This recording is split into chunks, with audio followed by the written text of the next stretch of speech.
Okay, again, my name is Mary Ashanti, and I'm president of Wicomico County NAACP. And as always, at first I give thank God for the opportunity to be here, but I also want to recognize and thank my husband, who works hard in the NAACP.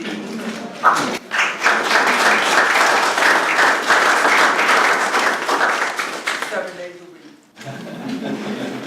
And if we could add a day, we do that too. And also, we greatly appreciate, we welcome you here. We greatly appreciate you taking time out of your schedule to be here. We're grateful to the Media Impact 14 for taking time out of their busy schedule to be here. We're thankful for your support. Mr. Arthur Penny is our moderator, and we give him his modest, but we give him all the credit for putting this program together. You know that over the years, whenever we have something like this, we turn to Mr. Arthur Penny. And of course, he brings everything out successfully. We've worked him a great number of years. He's a life member of the NAACP. He's a community advocate and organizer, and we work him every chance we get for free.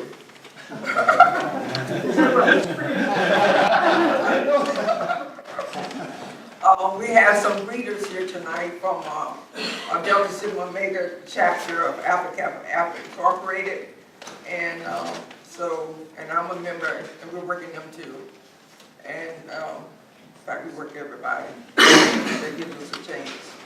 So without further ado, I am going to turn everything over to Mr. Penn, and he will tell us what to do. Thank you, Madam President. What we're about to do this evening is very important, very important. Many times we elect candidates to office, and that's about it. We do nothing. They're there, and they do what they have to do, and that's about it. We see them or hear from them every 4 years, or every 6 years, or every 2 years, whatever it may be. But this event this evening gives us the opportunity to talk directly to delegates and senators, state delegates and state senators. Let them know what's important to us, as well as to hear from them. It's a two-way street. They've got their jobs to do in Annapolis, and we've got our jobs to do here in Wicomico County. So the purpose of this gathering this evening is for them to hear from us, hear what's important from us, as well as for them to share with us the things that they've been working on in Annapolis, as well as to share with us any challenges that they've had and how we can help them and they can help us. It's a two-way street. It's a two-way. We've got to do our part, like I said, they've got to do theirs. Now, this event is being sponsored by the NAACP, and I wanted to just, before we got into things, just share a little bit about the organization, this very important organization, with you. A little bit of history. I think history is very important to keep in mind. First of all, know our history and keep that always in front of us. So I'm going to share a little bit about our history. I'm going to share a little bit about our mission, our objectives, goals, etc., before we actually talk directly to the delegate and senators. I would just delegates. One senator. I'm sorry. I would sit delegate for too long, right? We got to knock this out. And yes, so this was the NAACP. Well, many years ago, a group of black and white citizens committed to social justice founded this organization, and it was founded on February 12th, 1909, which happens to be the birthday of Abraham Lincoln. It was founded in New York City. The NAACP's principal objective is to ensure the political, educational, social, and economic equality of minority group citizens, and to achieve equality of rights and eliminate racial prejudice among the citizens of the United States. The NAACP seeks to remove barriers of racial discrimination through the democratic process. This mission is accomplished by seeking the enactment and enforcement of federal, state, and local laws, securing civil rights, and by informing the public of the adverse effect of racial discrimination. From school desegregation, fair housing, employment, and voter registration to health and equal economic opportunity, the NAACP, working successfully with allies of all races, plays a significant role in establishing legal precedents in order to improve the quality of life for America's downtrodden. Founders of the NAACP included Ida Wells Barrett, W.E.B. Du Bois, Henry Maskowitz, Mary White, Arlington Orwell Garrison Willard, and William English Wiley. They answered a clarion call to renew the struggle of civil and political liberty in response to unrelenting lynching of blacks that were occurring with impunity in 1909. The legacy of pioneers such as Weir Wright, Thurgood Marshall, Roy Wilkins, and the thousands of nameless faces who worked tirelessly for civil rights cannot and must not ever be forgotten. The history of the NAACP is one of blood, it's one of sweat, it's one of tears. From bold investigations of mob brutality, protests of mass murders, segregation and discrimination, to testimony before congressional committees on various tactics used against African Americans on the ballot box and other places has been critically important to this organization. While much of the organization history is chronicled in books, articles, pamphlets, by magazines, the true movement lies in the faces of blacks, in the faces of whites, the faces of yellow and red and brown people that are united to awaken the consciousness of a people and a nation. Folks, I wanted to share that with you because that is the legacy of the NAACP. That being said, I also wanted to share with you our mission. It's very important for everyone here this evening to know what the mission of this organization is. The mission of this organization is to ensure the political, the educational, social, and economic equality and the rights of all people, and to eliminate race-based discrimination. Our vision statement is, the vision of this organization is to ensure a society in which all individuals have equal rights without discrimination. We have 6 major objectives that we strive for each year. First one is to ensure the political, educational, social, and economic equality of all citizens. All citizens. Second objective is to achieve equality of rights and eliminate race prejudice among the citizens of the United States. Thirdly, to remove all barriers of racial discrimination through the democratic process. Fourthly, to seek enactment and enforcement of federal, state, and local laws that laws securing civil rights. Fifthly, to inform the public of the adverse effect of racial discrimination and to seek its elimination. And lastly, to educate people as to their constitutional rights and to take all lawful action to secure the exercise and to take any other lawful action in furtherance of these objectives that's consistent with the Articles of Incorporation of this organization. So, folks, I wanted to share that with you because it's so important for us to be familiar with the history of this organization, as well as what our mission is, and what our objective is, and what we strive to do. Many times we depend on media to share what we're all about and what we do, what we strive to do. What I wanted to do tonight was to share with you what is, what we strive for, and what we have been doing, and what we plan to continue to do. So that being said, let's move forward with this evening. This evening we're going to deal with, we're going to address 6 major areas. Those areas are education, environmental concerns, affordable health care, employment and economic development, affordable housing, and crime. We're going to dialogue in each of those areas, and we're going to spend about 20 minutes or so in each of the areas because we want to get out of here certainly by 9 o'clock this evening. So we're going to get started in dealing with education. And I want to start off by saying, and here's the procedure that we're going to use. I'm going to make a few general opening comments, and then I'm going to give our delegate and senator an opportunity to comment on what you've been doing in the office, what you've tried to do, as well as to share with us how we can help. And then each subject matter will allow the audience to ask or share the comments that they may have. Now, what we're going to do is, we don't want you to stand. We want you to give Ms. Ashanti, just write down on a card, an index card, any questions or concerns that you have. She will then bring them to me, and then I will share them with Delegate and Senator. We're using this approach in the interest of time. Any other way might take us a bit too long. So let's go ahead and get started, and we're going to start off with education.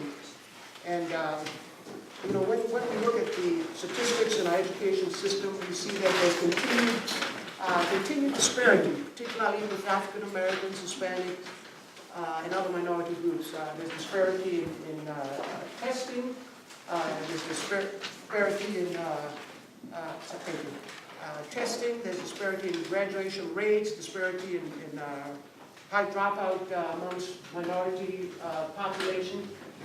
It's important if we're going to function adequately as a society. It's important that there be equal treatment, equal provisions for all races, all ethnic groups within our public school system. So what I'd like to do is to have the delegate and senator share with us, as you so feel, the things that you have been striving for in the office, the things that you've done perhaps, striving for, challenges that you've encountered, and how we may be of assistance in that regard. And then we'll let the audience ask any questions or say any comments that they may have through the recording of information on an index card that's passed on to Ms. Ashanti. So that being said, we will start on the very end. Good here. Okay, well, why don't you put the mic, get the mic. Using yeah, there you go. Education, we talked about education. There continues to be disparate results in our public school systems. Persons that are economically disadvantaged, African Americans, Hispanic. Well, I've been a supporter of school choice. Matter of fact, with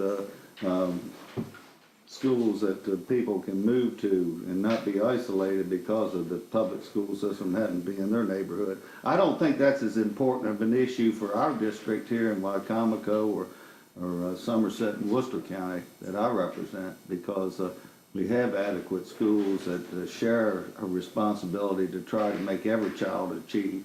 And but the results, we still see disparate results. We're still, and one of the things I've worked on, I worked with the governor's office and the budget and all to establish a scholarship program to Warwick Tech for Somerset County students, similar to what the county council and the executive did in Wicomico, to take away that hurdle that they can make that step for a free college education for a number of years.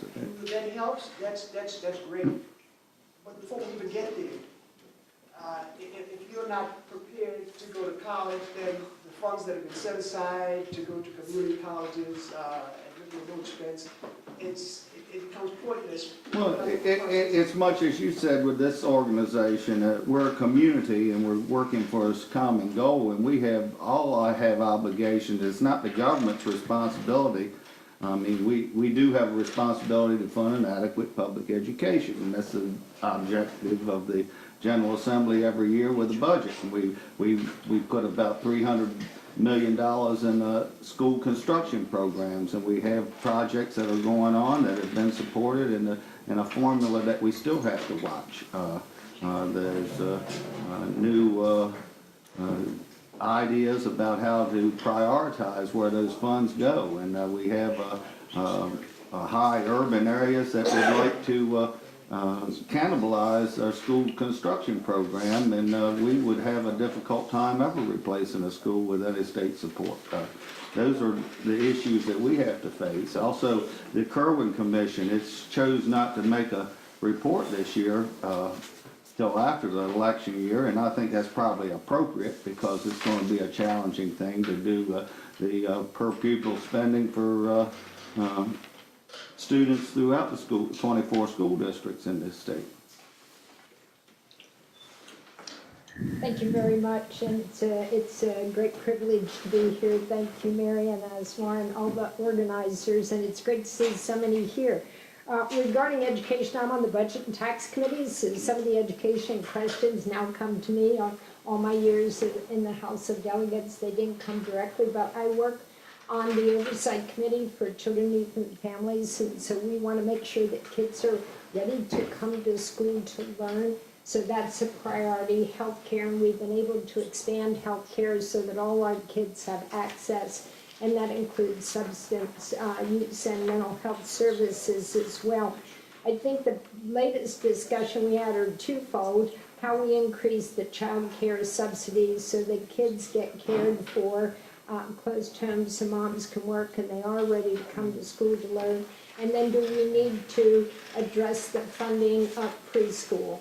And we've got kindergarten, but then now we find that many children do not have the life skills. They need to be still in the classroom. So there's a big discussion going on between readiness to come to school and how do we do that. And so it's been determined that we may want to do pre-kindergarten because the research says that those kids that are in pre-K are ready to come to school for the most part. Right now we're having to put a lot of mental health services in our schools.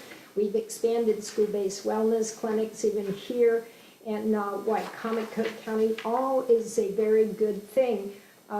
If I had my wish, I'd figure out a better way to captivate the minds of our kids and get them engaged earlier. Too many kids, I think, are bored because we haven't been able to tap the potential in those children. And that means having a workforce, having a teacher corps that are able to do that, and for those teachers to have what they need to make that happen. So a lot of that's in discussion with the current Wing Commission, but some of those other initiatives we'll continue to have discussions with the governor and the leadership as we move forward in the next couple of years. Something you mentioned the early years. What about students that are in 6th and 7th and 8th grade, beyond the early, those early years? Well, I realize that the early years are critical. Sure. No doubt about it. Those early years are critical, no doubt. What about,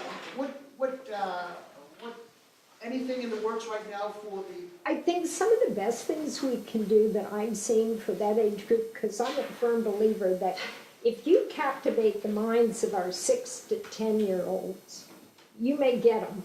So mentoring programs in the school are good, after school programs that we're able to fund through a lot of different community organizations, and providing kids healthy risk opportunities and ways to have a claim to fame.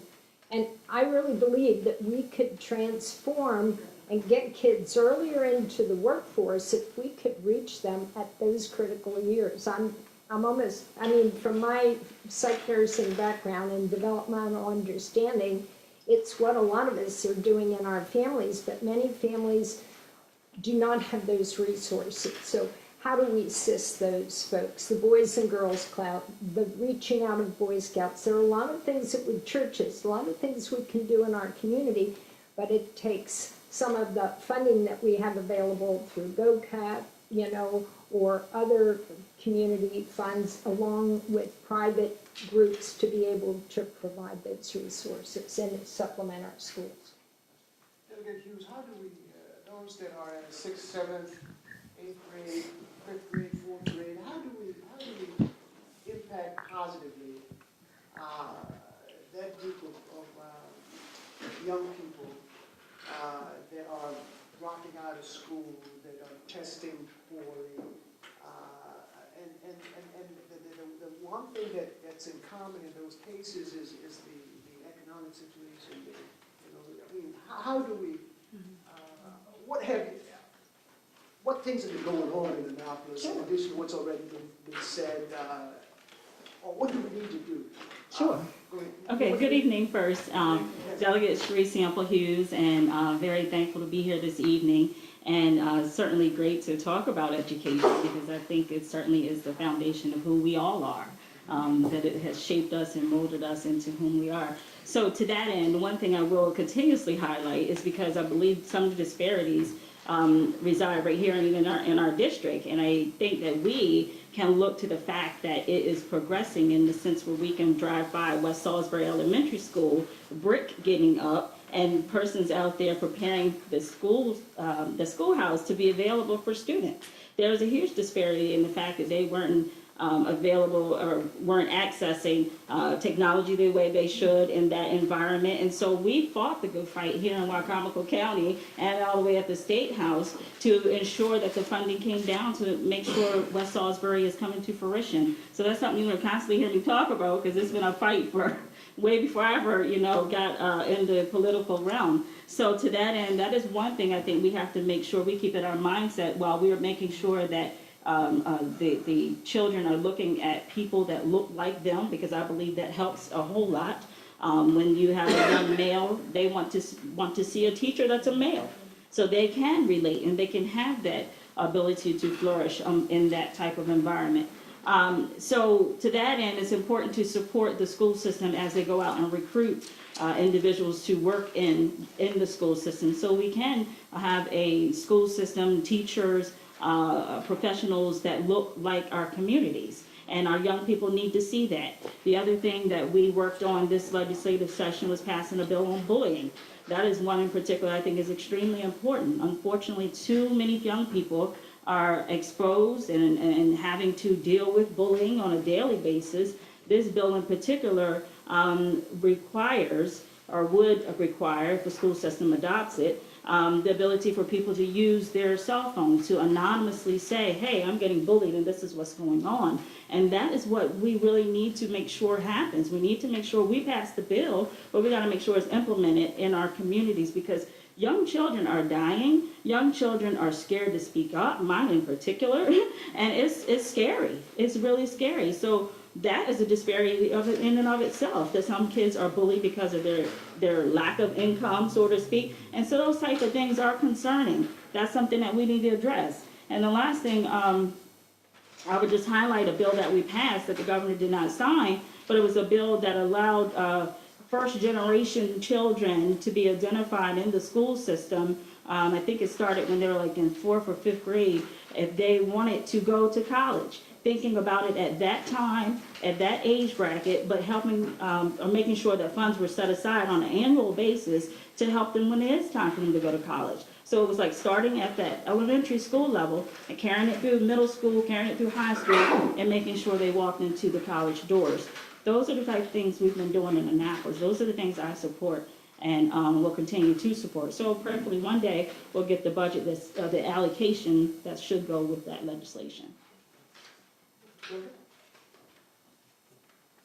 Education, what, there's a disparity. Sure. African-American kids and other kids of color are disparate. Sure. High dropout rates, scores lower.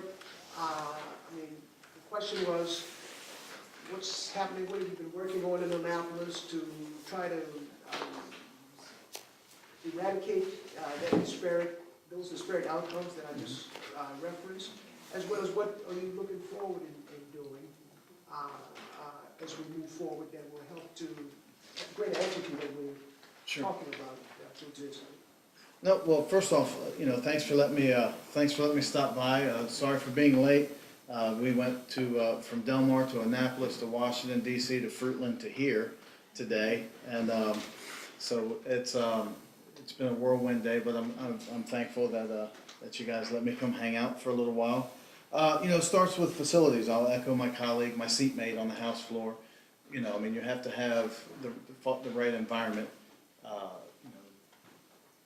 they have to have the tools, you know, I mean, if you provide me with the right tools, I can build you anything, but if you don't provide me with those tools, then I'm not gonna do much for you, you know, With tools comes money. Absolutely, absolutely, I agree, and, you know, so, with facilities, I mean, you know, we're seeing what's going on at West Salisbury, we know there's issues at Beaver Run, you know, the Fruitland's growing, Delmar's growing, we have all these schools that are busting at the seams that all need upgrades, and, you know, high-speed internet access. You know, I think we're at a point where much like, you know, a telephone was, it became a utility, I think we need to get to that situation with internet access, and it should be accessible to everybody. I don't know how we get there, you know, but that's something that we can all figure out together if it's even possible. And, you know, I think we have to have, it has to be equally accessible to everybody. And I think, you know, there are problems sometimes where families can't afford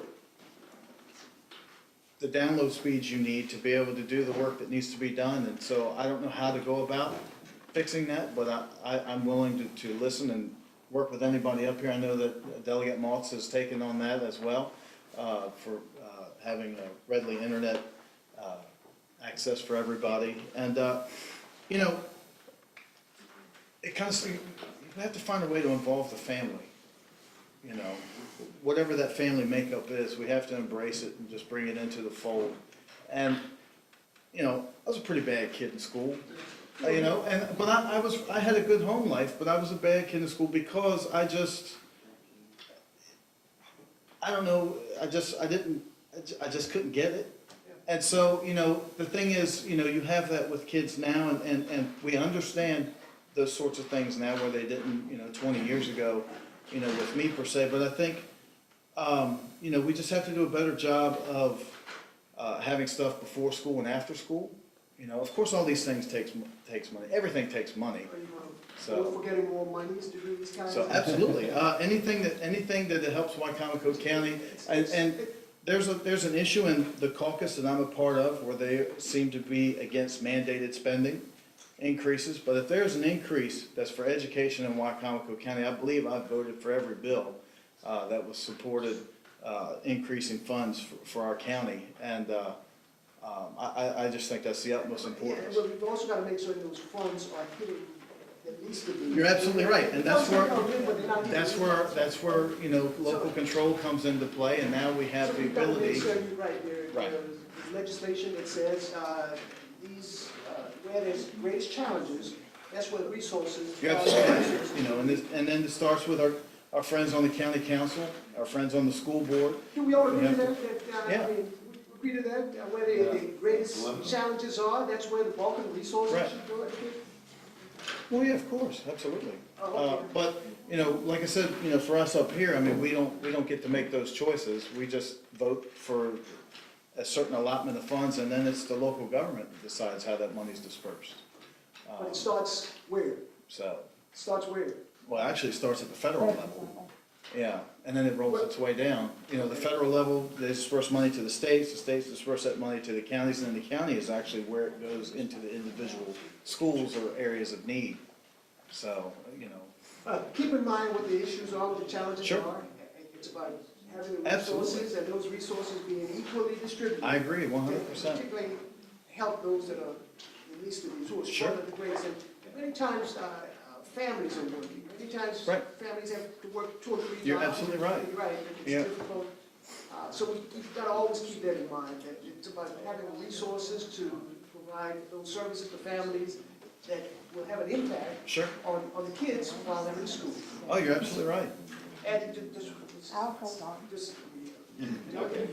Well, I'm Delegate Chris Adams. I cover Talbot, Dorchester, Caroline, and Wicomico counties. So I serve on the Economic Matters Committee. I'm also a business owner. So when I'm finished with my statement here, I'll probably end with jobs. And so the school system has this essential function, which is how do we raise children to become productive and excellent adults in our society. I happen to think that Wicomico County does a terrific job of delivering on that.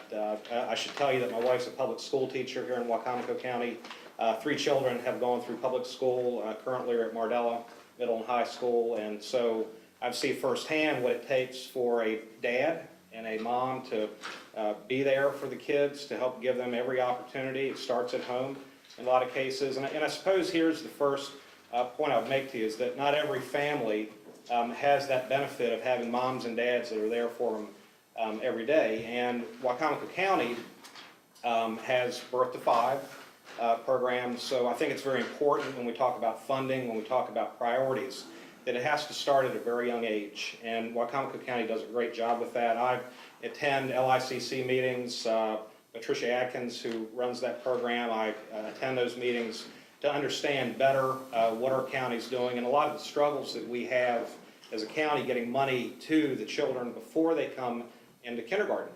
Dr. Donna Hanlon, who is our superintendent, is prioritizing pre-K for everyone. I think that's very important, and we have to find a way in our county here in Wicomico to make that funding available so every child has the same benefit that I say gave my children, which is engagement and education from the day they were born to the day they came into public education. So on top of that, what I will say, and I'll support my Governor, Larry Hogan, and our administration, that he has made record funding available to public education. I have some facts here. For the third year in a row, Governor Hogan made historic investments in K through 12 public education, totaling $6.4 billion in 2017. And since taking office, the governor has invested nearly $19 billion in K through 12 public education. In addition, the governor's budget, which I voted for, and I'm sure everyone else here voted for as well, fully funds the state's K through 12 funding formulas for every single jurisdiction in the state. So let's talk about priorities, where this all heads. You have the money. Do we have the priorities to give the children, before they come into public education, the best opportunity to be successful in public education?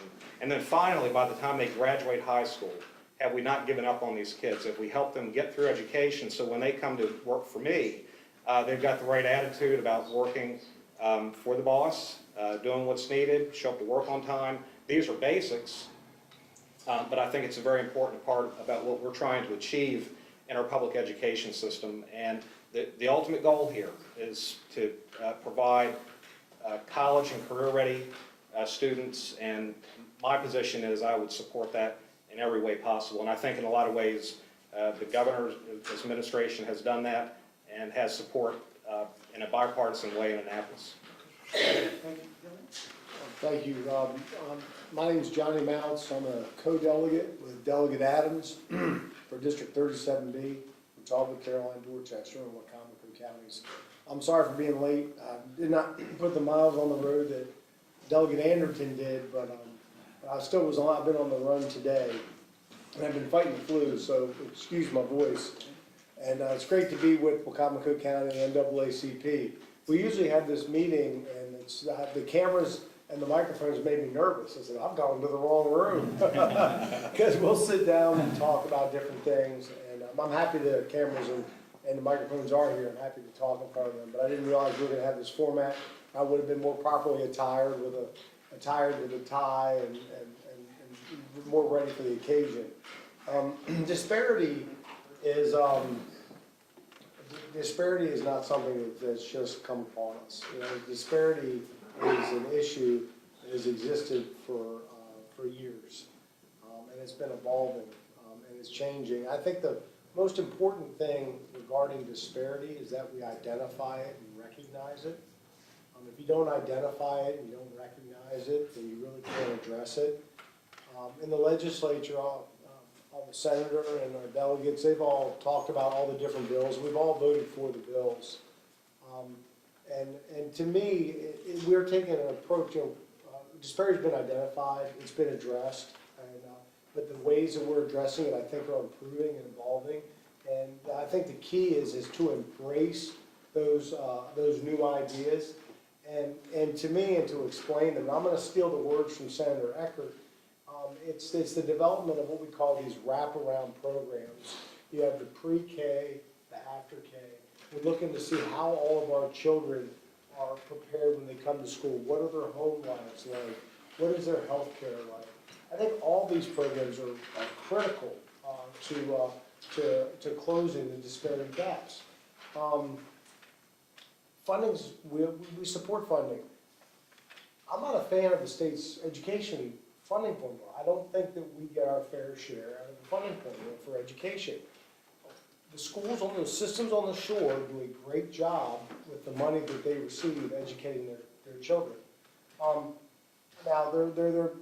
it's not a perfect, we're not perfect, we have problems and we address them, but I spent a lot of time with the comptroller, and he sits on the Board of Public Works and approves a lot of the funding for school construction.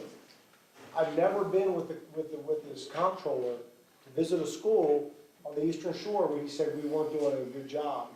Now, our schools all have challenges, they're developing things, but I think that funding formula is something I have a concern about. But we talk about funding and will you fund this and will you fund that? If you look at disparity and how we attack disparity and how we address it, it's not just the school system, it's a community effort. And along those lines, and I can't name the bills because I didn't realize we'd be on the microphone and in front of the camera, but there are other very important programs that we support. Did I say it correctly? Sounded good, brother. I'm sorry. Sounded good. So there are a number of other programs. I can't just take them off right now. I get them wrong I wouldn't pronounce them correctly anyway. But there are a number of other programs that are just as critical to closing disparity gaps as the ones that happen in the school. And I think those are really important. And that wraparound approach is where we've gone. And that's, those, I don't have the bills handy to tick off. I voted for this, that, and the other. I think we all voted on all these bills together, and maybe not, and if we did, then you could take us to the woodshed later, but that's my thought on how you address the disparity gap, is you continue to support and embrace these wraparound programs in addition to the things we're doing in the school, and also look beyond the school board and the county and see what we can do as a community and how we can address some of those other issues that affect the way kids live and the way they learn. And it includes home life, includes church, includes all these things. So that's my response. I hope it's helpful. Thank you. Thank you. Sandra, you had something you wanted to add? I was just going to say, we've worked for years on a number of programs, and a lot of things we keep doing don't work, and that's why I think education really needs a strong look at that. But we are trying to, I think, as a state and the governor's perspective, and a lot of, at least the committees that I oversee and the budgets I oversee, are trying to take a new approach. And there's something out there called 2Gen, and it's been piloted in Western Maryland, and it looks very promising, where instead of just treating a kid or treating an individual, we look at whatever the family is and bring in all the community resources, because sometimes our kids may be hungry, but then you find out that there are other issues at home. You may find some employment issues. You may find many people living in the house. So how do we bring labor and employment, commerce, health, housing, and community development? How do we get all of those people at the table and one family at a time develop a community-wide approach to break down the silos to begin to impact community? And I see the governor's team doing a lot of that. When we get down to housing, we'll talk about that a little bit more. But it does take all of us together working on these initiatives from a different way to be able to make a difference. Absolutely. Let me share with you. Thank you all. Let me share with you four points that's very critical to this organization. 4 points. We want to make sure that funds are targeted to the neediest children, as I referenced. Second point, we want to ensure that our kids are college ready and career ready. A path to success for each student, it's critical for that to exist. Thirdly, improve teaching. Encourage teachers to be recruited from underserved, underprivileged areas. I heard it mentioned earlier. And fourthly, eliminating zero tolerance was, keeping kids in school, keeping children in school, that's critical. So this organization is very, those are 4 points that we are really, really concerned about with regards to education. I had a question that came forward, and I'll just share it with you. You can respond to it if you so feel. How do we reinforce the policy of kids dropping out of school? Why isn't it being enforced that they attend? Okay, I'll repeat that. Yeah. Senator, I was glad you mentioned Gen 2. And for those of you who are not know Gen 2, it's where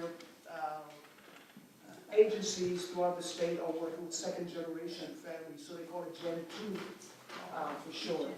It's interesting that because we're working now with Gen 4. We're Right. Gen 4, but it's good that there's a statewide effort with this Gen 2 effort, because you're right, it's about families getting families involved. But please, please, please, let's remember, families are going through a lot of economic distress and challenges right now, and working 2 or 3 jobs, single parent, not being able to spend time with children. So let's keep that in mind. I think we all do. I think we all realize the urgency and the importance of that. So again, let me throw this question out at you again. How do we enforce the policy of kids dropping out of high school? Why isn't it being enforced that they attend?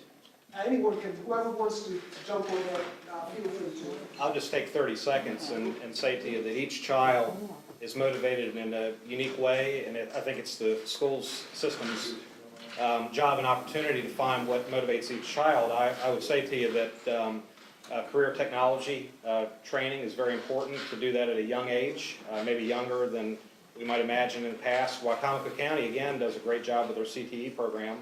And I think with the goal in mind of having students come out college and career ready, not every student's going to be college bound, but every student should be coming out career bound. And so we need to support here in Wicomico County these programs that give children the opportunity. When I was in middle school or junior high, I had shop class, and I loved working with my hands at a much younger age than I think students are given today. Now, I think there's some practical realities of not sitting in front of a lathe or a jigsaw anymore, so I understand that. But if you want to encourage children to get into those career trades, I think we need to find ways to get them working with their hands, working with their minds in ways that invigorate their heart and their spirit. Maybe we're missing the boat a little bit, but the CTE program in Wicomico, I think, is the right track under the current restraints of federal and state mandates on our system. Sure. Enforcement is at the local level. We can provide the tools, such case in point, the law changed where we have to be 17 now to drop out. The other piece is that this past session, Charles County, they put in a bill on truancy, and they modeled it after Wicomico County's truancy court. So statewide, there's, we're being looked at as a progressive county, and so that model is being implemented throughout other places. I think that we still know that it's important to be a part of the school system, support the school system. This week is American Education Week, and we should be able to be in the schools and support them. The one thing that I have noticed is that the school is calling to say, your child is maybe tardy, and let's look at how we can address that, because if it continues, then it's like a full day absence. So that has been put in place in addition to what we have now is the automated system, where if your child is not in school, then it's calling. So it's reinforcing. There's a lot of eyes and ears out there, but as a community, we still certainly have more work to do. But enforcement is local. We can provide the tools for that at the state level, of what policies and legislation to put in. I want to move to a second topic. We're going to talk a little bit about now environmental concerns. When you look around this country, race is the #1 indicator for placement of toxic facilities in this country. Things like coal fire, power plants, and things of this this sort that affects the environment and that has an adverse effect on lives, at least in minority communities. Right in Wicomico County and even Somerset County, we recently heard about CAFOs and,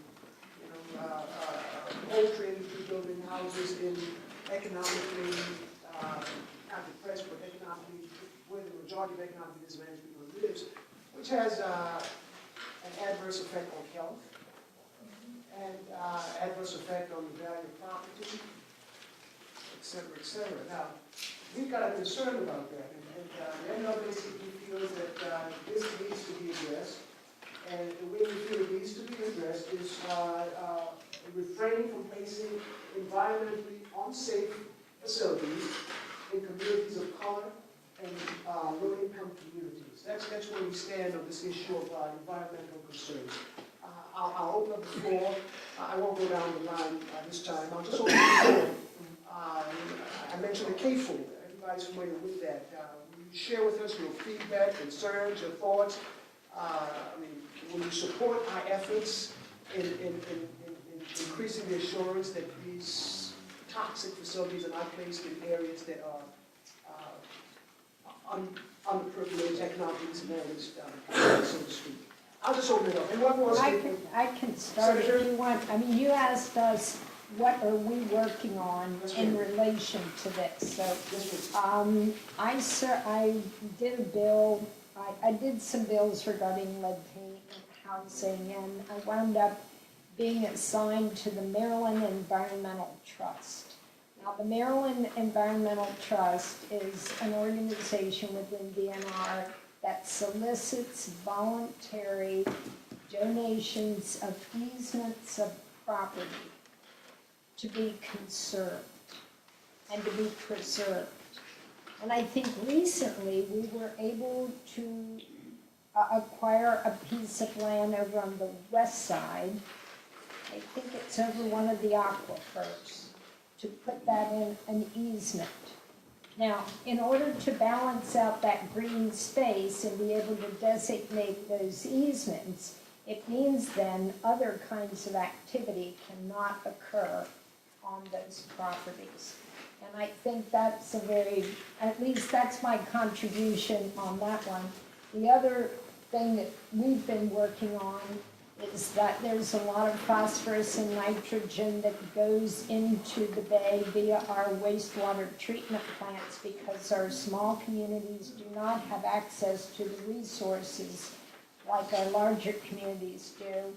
And since we passed the Chesapeake Bay Restoration Fund, we were able to get some funding for those plants to go straight from what's called DNR to ENR, to enhance nutrient.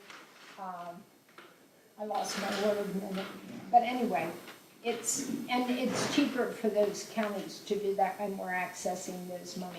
So we are not out of the woods with regard to how we treat water and sewer.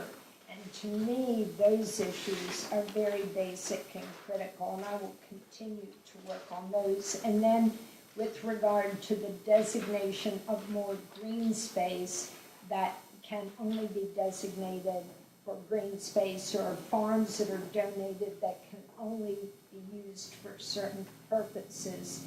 It's one way in addition to the MALP program, and others where we can designate how much ag we want in crops and not be used for other development.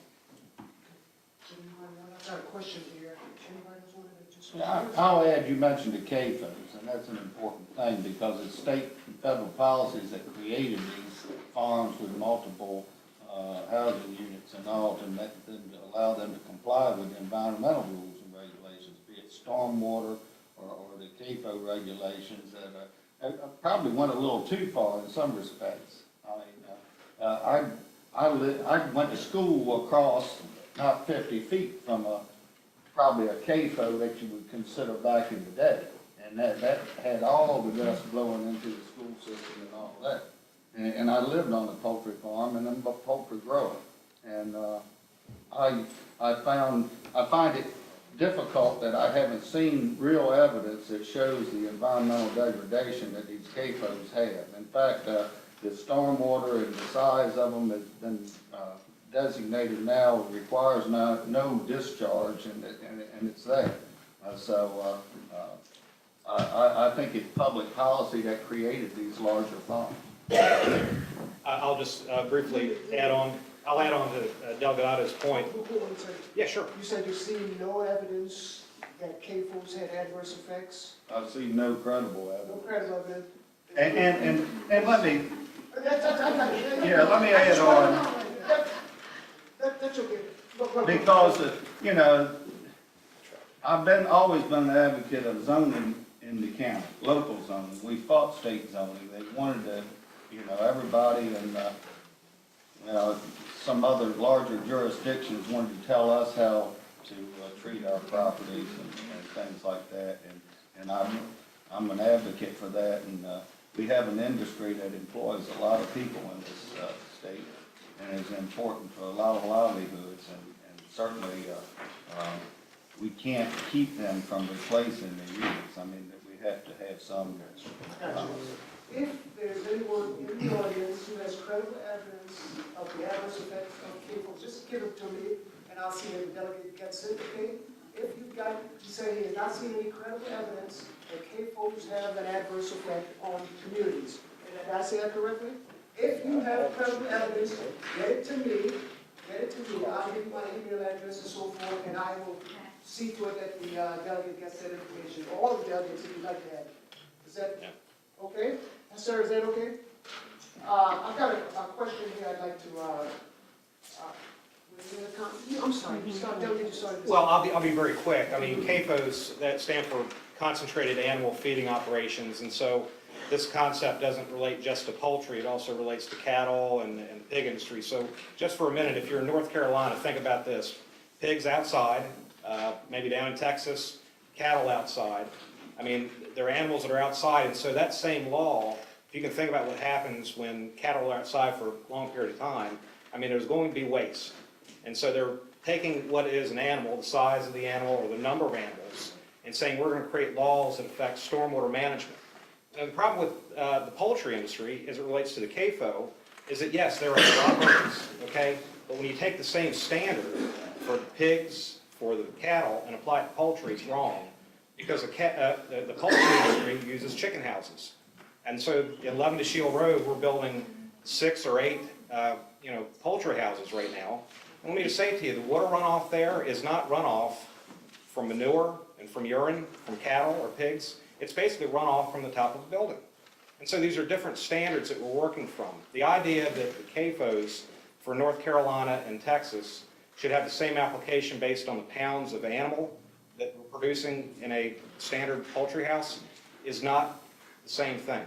And this is where we get into problems with legislation that would restrict the poultry industry, which is a major driver of economic development and jobs, and applying it universally because it doesn't fit. That's my point on that. Okay,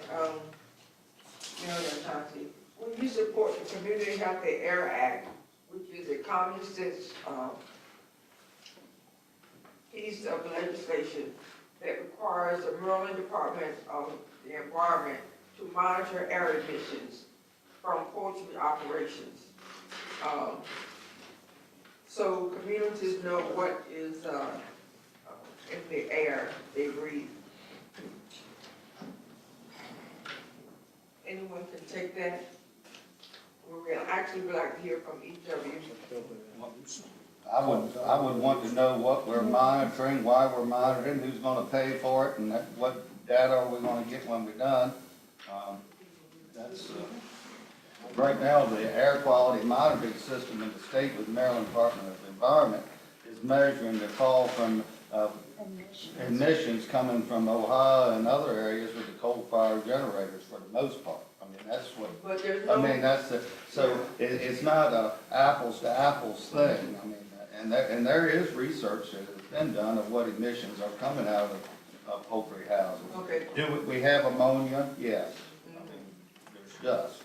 And there's many things that we can do to mitigate those circumstances. Okay, when the Community Healthy Air Act is presented, will you support it. Once you looked at it and see what it's all about.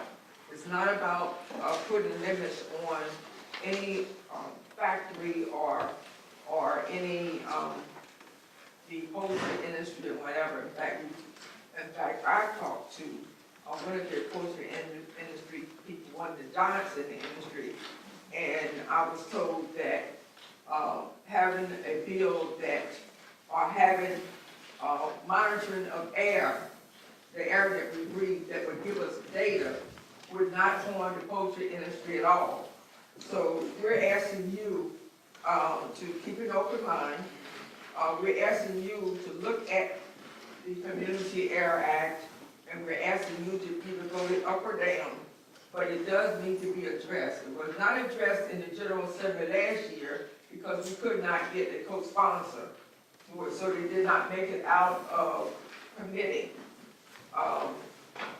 So the other question is, would you support legislation that removes poultry litter from the state's renewable portfolio standard so that we are not incentivizing dirty manure to energy projects that rely on the excess production of poultry waste? Anyone can comment on that? Against, is that, did I hear you right? I'm sorry, did you say that, all support poultry litter to energy projects? Is that what it says? Put that up there. Yeah, See, I can- read that. I mean, there's a project in Dorchester County where they're taking poultry manure and they're converting it. It's a effective strategy. I'm not sure why I would be opposed to any means by which to find a productive use for manure. And the only the Sierra Club supports that, but every other environmental organization in Maryland was opposed to doing that in our committee when it came up. I don't know, maybe I'm not understanding the question correctly, but that's my memory of the testimony given to the House Committee on Economic Matters 2 years ago. Yeah, there was a bill a couple years ago, there's gonna be a bill this year. Excuse me, what's your name? I'm and who- sorry. Which organization are I'm you sorry, with? I'm Michelle Markle with Food and Water Wash, and, Okay. Delegate Stream Office will have a bill this year, 100% renewable energy bill by 2025. It cleans up the definition of renewable energy so that it doesn't include incineration, it doesn't include dirty sources of energy like poultry litter, which incentivizes renewable energy projects, which ostensibly are supposed to be sort of win-win where you're producing energy, but also dealing with excess production of waste. But in fact, this is infrastructure that relies on excess production of waste, right? And so, as opposed to dealing with the problem, we have too much waste in term, and So- don't know what to do with it. In addition, they have not been proven, digesters, for example, to work effectively across the country. They have a high failure rate, they emit pollution, that's another polluting source.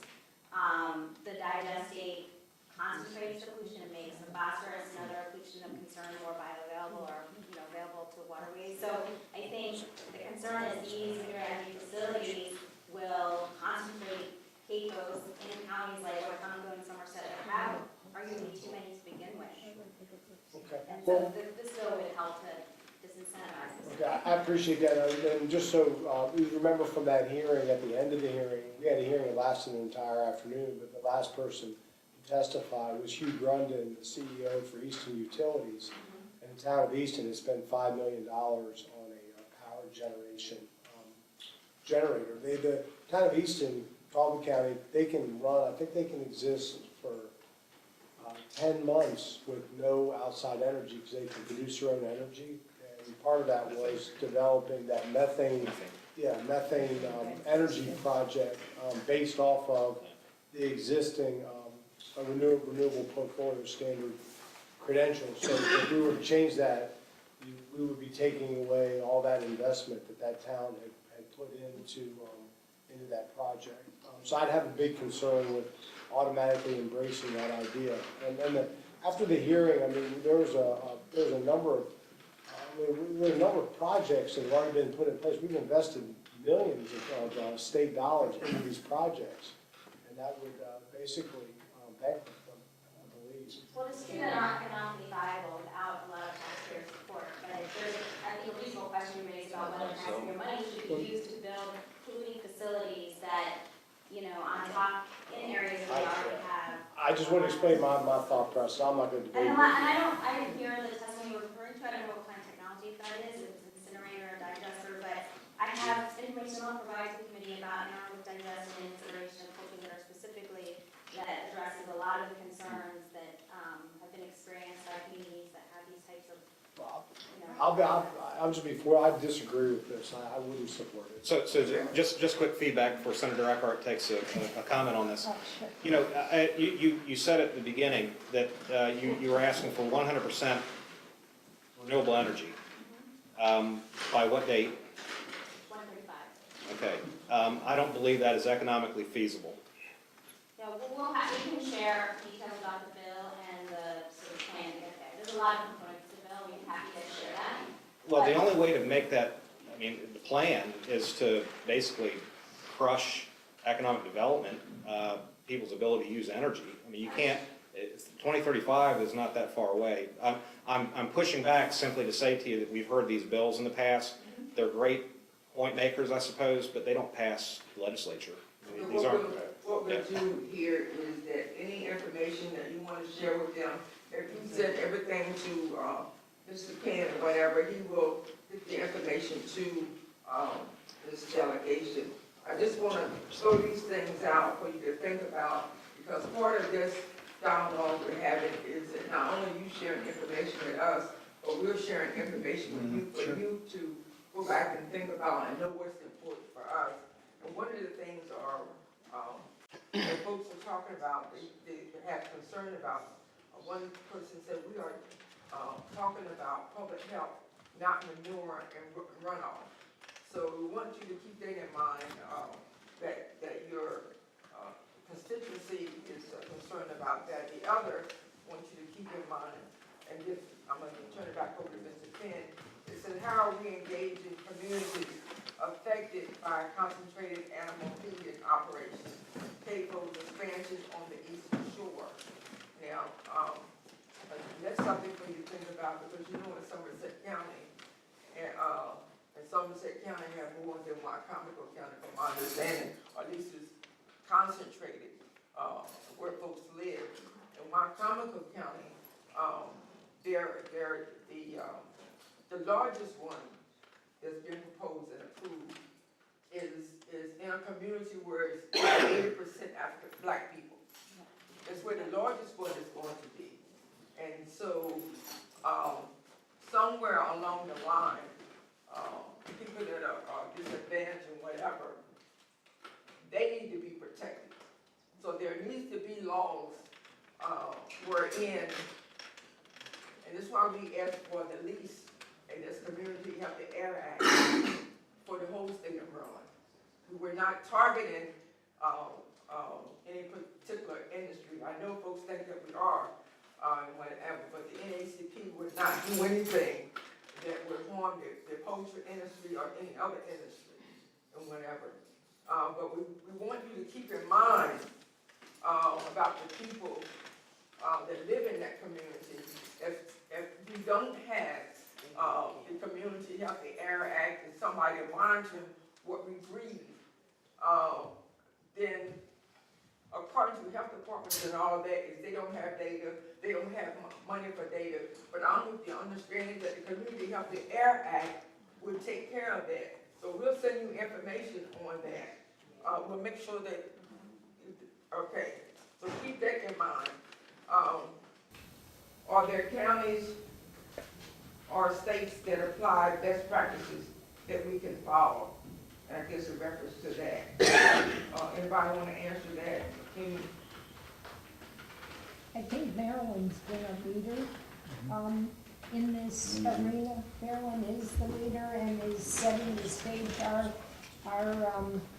I guess our regulations are far more restrictive than other states, and that's why it's put us out there. I serve on the Ag Committee with the Council of State Governments, and it's very interesting to hear about ag and what other states are doing. And they kind of look at us and go, whoa, we're not sure we'd ever come to do business in Maryland because of our regulatory. So I think our state has been very concerned about the environment, about the public's health, and I can tell you, and I'm just gonna add a side twist on this, I've been on the Eastern Shore for years. We've had a lot of psychiatrists in and out and other health professionals who have said to me that mold and our climate, living in the wetlands, contributes as much to our respiratory illness as anything.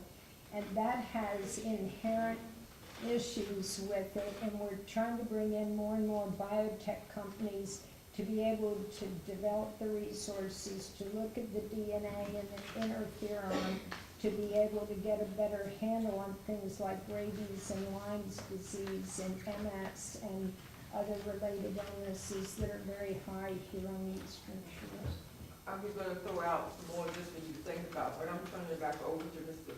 Penn because we want to get on to address everything. One person said the farm to school movement is exploding across the country to connect local healthy foods to vulnerable communities. Are we working to create these opportunities here? And if so, what program? So if anyone can answer that. I was at a program today, I'll just jump in real fast, and Bernie Fowler was given an award from Southern Maryland. It was Chesapeake Charities, and they've created a farm to food program, and they work with folks who are substance impaired, and they created a wonderful way to proceed with that, to deal with the opiate crisis and at the same time produce food and teach people how to farm as well. There are a lot of initiatives through the Department of Ag popping up all over our area. Southern Maryland has kind of been the leader, but there are a lot of initiatives going on in that arena. Good question. Thank you. And Mr. Penn,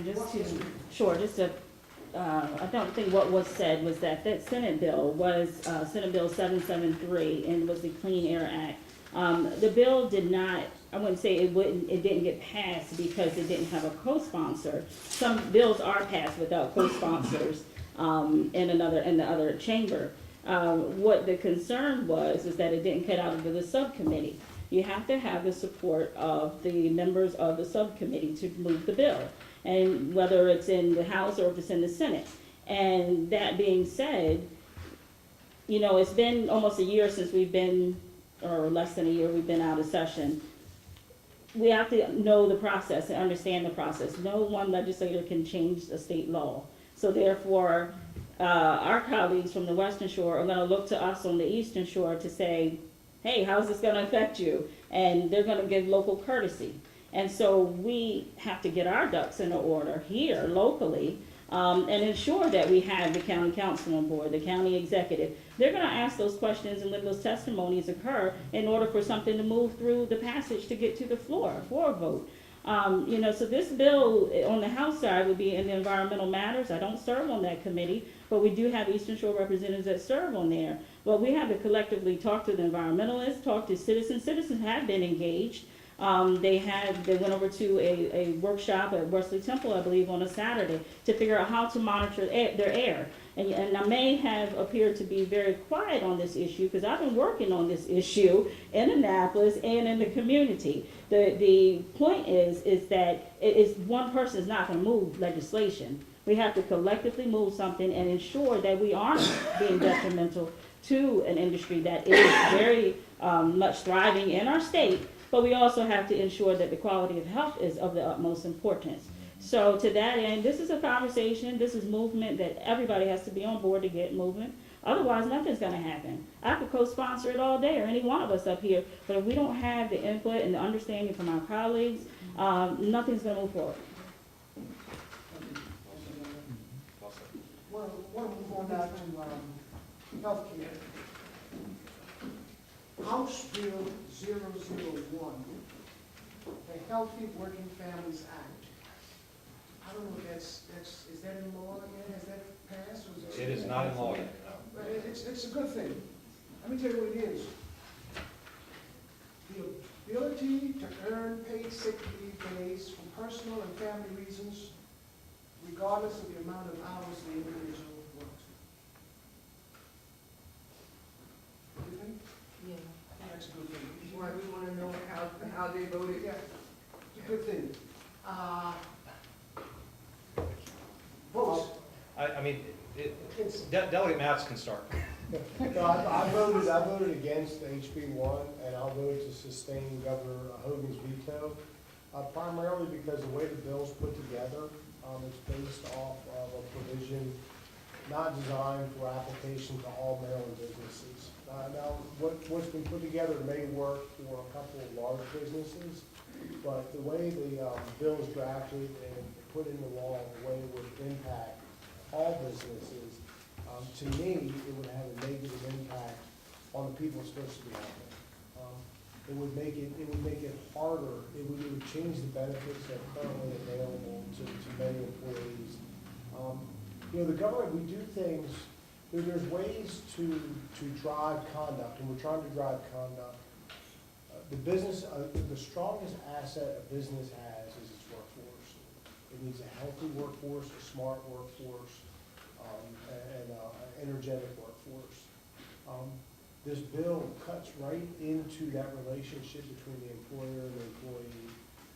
And I see it in firsthand in many of the smaller businesses, and how they operate, the ones that I've talked to. Now, the bigger ones that I've talked to, Chris will speak to that, because he's involved with some bigger business, but I think the bill should go back to committee. I think the committee should work on the bill and make it more flexible and more workable. The bill has a presumption that the employer has already violated the rules of the bill, should there ever be any dispute with the Department of Labor licensing and regulation. That's a pretty heavy-handed, and it's reinforced with a series of pretty stiff penalties. And that, you know, that alone is not a good incentive to try to drive what we're driving. I agree with the principle, I think it's great. But the way you do it, I think, is the problem with the way this bill's put together, and that's why I'll sustain the veto. Yeah. This came into, this is the reason I say this is good, because a person that's working part-time, that has a child, has to wrestle between whether they leave the child at home to go to work. They go to work, they're gonna lose money. Child stays at home sick. I mean, that's the dichotomy, that's the challenge. So- But it depends on the size of the business. If Yeah. you work for a business that doesn't have enough employees, Okay, let me, I think there was a limit on, there was a size, but here's the point, I think, and I'm hoping we agree to this fundamental point. We understand the challenge that exists with families. You mentioned, Delegate, that it will need some tweaking and so forth before it gets, but do we agree with the general approach that families, a family should not have to decide whether to stay home with a child or go to work because they're gonna lose pay, they're gonna lose income because they're working part-time? All right, I'm going to tag team with Delegate Matz and Go answer your ahead. question. Go ahead. Yesterday, that was a 10-minute question answered at the Talbot Chamber of Commerce, by the way, and I'll do it in 2 minutes. I'll start by saying Peter Francho was with the governor about 18 months ago, and I'm going to quote him here, which I think is relevant to the ultimate point, which is, my message to the legislature is do no harm, for crying out loud. I'm just saying at a minimum, could we please have a moratorium so the private sector can have confidence over the next 5 years that people won't have the rug pulled out from under them. Timing is really bad right now for adding extra injections of good intentions into the legislature. So I'm a business owner, 30 employees. Let me tell you what the comptroller's speaking to when he talks to me. I offer paid sick leave to my employees. I'm a private businessman. I write my own employee manual. I don't need government to do that for me. I treat my employees great. But if I have employees that take advantage of my paid leave policy, I need the flexibility to make changes and or terminate employment for people that aren't productive and are abusing the system. This is a union-style benefit. It does not work. It is an unworkable law within the context of the private sector. It doesn't give me the flexibility to say to a family, okay, you need to have your daughter go to the doctor and say, okay, I can do that. When you make this law happen, I have to apply it equally amongst all my employees. I can't be flexible for the young mom and at the same time have the gentleman who's 25 years old who goes to the football games and can't make it for 3 or 4 consecutive Mondays. That's the difference. It's creating an unlevel playing field, and Delegate Mounts is right. I see judges here. It's called the rebuttable presumption. You are guilty in this law until you can prove yourself innocent in front of an administrative law judge. And that is, frankly, unconstitutional in my opinion, and it's just not right. The bill, the way it's been crafted, is very anti-business. National Federation of Independent Business has come out in opposition to this law. Maryland would not be the first state that passed a law like this. Connecticut was the first. NFIB says that we could lose up to 13,000 jobs and $1.5 billion in economic output by 2025 if this bill passes. That's a job killer. So when we talk about families that need work, you don't do it by legislating my employee manual from Annapolis. You give me the ability to be flexible and do my job as an employer to say go from 30 employees to 40. Those are the conversations we need to have in Annapolis. They didn't take any amendments. No, they didn't take any amendments at all. Actually, Delegate Mounts and I offered amendments. It was in my subcommittee. So this was an issue that frankly was political, and it's very, the principle's right. Good business people offer it, but not in the way that the government is choosing to legislate it here. And we need to kill this bill, and I would not guarantee this gets the override veto that's being hoped for.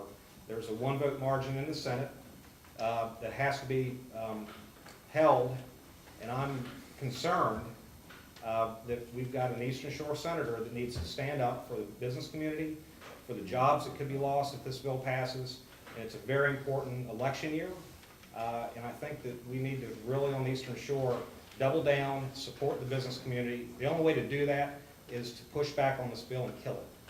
Well, the NAACP supports this bill. So it's And not I- that, yeah. it's not, I respect your, but the NAACP supports this bill. And I don't think that we're anti-business. So I'm just sharing with you that, you all share with us, I'm just sharing with you that the NAACP supports this bill. Well, President Ashanti, I'm listening, and let me say I support, I think, NAACP's mission, which is to have employees be provided paid sick leave. What I'm saying is this should not come from a government mandate. It should come from good business people being able to afford to do this and letting employees, frankly, make their own decision. If you work for an employer that doesn't provide this benefit, this is a free market. Quit that one employer and go to work for an employer that, and so you and I agree on the principle of paid sick leave. What we disagree on is whether or not government is the place by which we force this mandate on industry. Let's just go to the delegate. Sure, absolutely.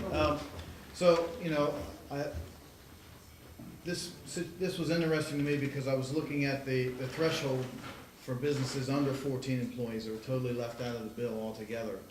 And the governor had a bill in that would incentivize small businesses with 14 employees and under to offer paid sick leave to those employees. Most of the jobs I've had have been for businesses with 14 or less employees. And so I couldn't sit there in good conscience and vote for a bill that would leave one of my neighbors who works for a small garage, I would have to go to him and say, everybody gets paid sick leave, except you. And I couldn't do that. I think the premise is there. I just think that there are some things that could have been done to make the bill better. And I hope that we get that opportunity. I think that if you're going to go around and say you're going to put something in place to protect every employee, then it should literally protect every employee and not leave out, those who probably need paid sick leave the most, working for a small business, working for a landscaper or a mechanic shop. So it's a no vote. Yes. It's a no vote. So, but if we can do something to fix that and offer some incentivization to some of these small businesses to take care of their employees as well, then that's a totally different situation. Anything you're working on, any suggestions as to how it can be improved? This bill is way out of our hands at this point. Delegate, Sure. When the bill came up, I voted in favor of it. Although it was not in my committee, I did take the time to look at the 4-hour testimony of the bill prior to voting on it because I wanted to know what testimony was being said. More in particular, wanting to know whether or not the business community was heard. Were they at the table? Because I am concerned about businesses. And they were heard, and the fact that the chairman and the committee listened to some of the businesses that came before them, and they modified some things while they were sitting there at the table. My reasoning for voting for it is for a couple of reasons. You know, we at any given time don't know when we're gonna be sick ourselves. We don't know when our family member is gonna be sick. And you want to be there with your family member if that individual is sick. But moreover, if you're sick yourself, you can't come to work sick and be productive. And for a business to offer this as a benefit, you're more than likely going to retain your employee, because your employee is not going to be sitting up worried whether or not they're going to have a job when they come back.